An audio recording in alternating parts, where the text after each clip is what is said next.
কলা খুব বেশি পেকে গেলে খেতে একদম ভালো লাগে না, তাই ও বলল কলা 3টে নষ্ট করো না, আমি ব্যানানা কেক বানিয়ে দিচ্ছি। যেগুলো জিনিস লাগবে বললো সবই ঘরে ছিল। উপকরণগুলো ডেসক্রিপশনে দেওয়া আছে। প্রথমেই 1/3 কাপ বাটার মাইক্রোওভেনে গলিয়ে নেওয়া হলো।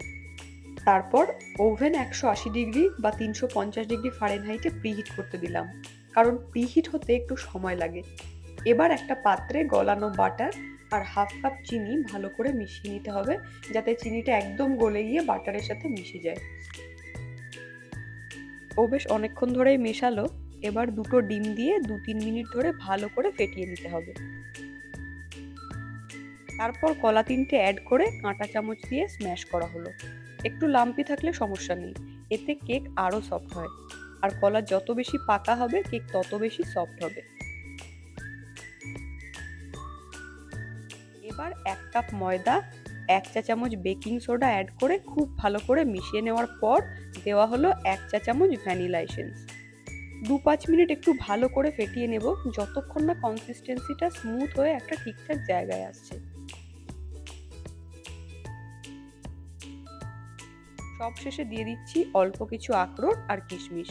তবে চাইলে আখরোটের বদলে আমন্ড, কাজু এগুলোও দেওয়া যায়। আসলে ঘরে যা ছিল তাই দিয়েছি।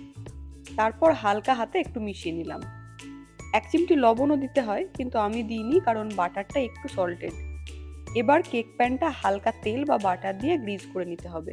আমি সাদা তেল ইউজ করলাম। তারপর একটু ময়দা ছড়িয়ে নিচ্ছি, যাতে পরে কেকটা হয়ে গেলে প্যান থেকে বের করতে সুবিধা হয়। এবার মিশ্রণটা কেক প্যানে ঢেলে দিলাম।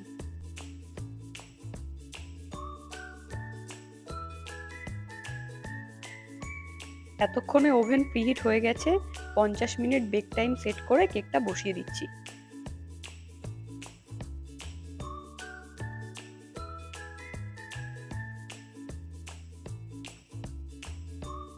40 মিনিট পর দেখলাম ওপরে সুন্দর গোল্ডেন ব্রাউন রং এসেছে। কেকটা বের করে চাকু দিয়ে চেক করতেই দেখি কেকটা পুরো বেক হয়ে গেছে। ঠান্ডা হলে তারপর কাটবো কি, এক্সাইটমেন্টের তাড়ায় ধোয়া ওঠা গরম কেক আমরা পিস করা শুরু করে দিয়েছি। একদম সফট ময়েস্ট টেক্সচার, উপরটা হালকা গোল্ডেন ব্রাউন, একদম দোকানের মতো। ওভেন থেকে কেকটা বের করার সময় ঘর ভরে গেছে মিষ্টি কলার গন্ধে। ছোটবেলা থেকেই মায়ের হাতে পাকা কলার বড়া কয়েকবার খেয়েছি, তবে ব্যানানা কেক বানানো এই প্রথম। ও নিজে আগে একদিন এক্সপেরিমেন্ট করেছিল, আজ আমাকেও শিখিয়ে দিল। একবার অবশ্যই বাড়িতে বানিয়ে দেখবেন। ভালো থাকবেন সবাই, ধন্যবাদ।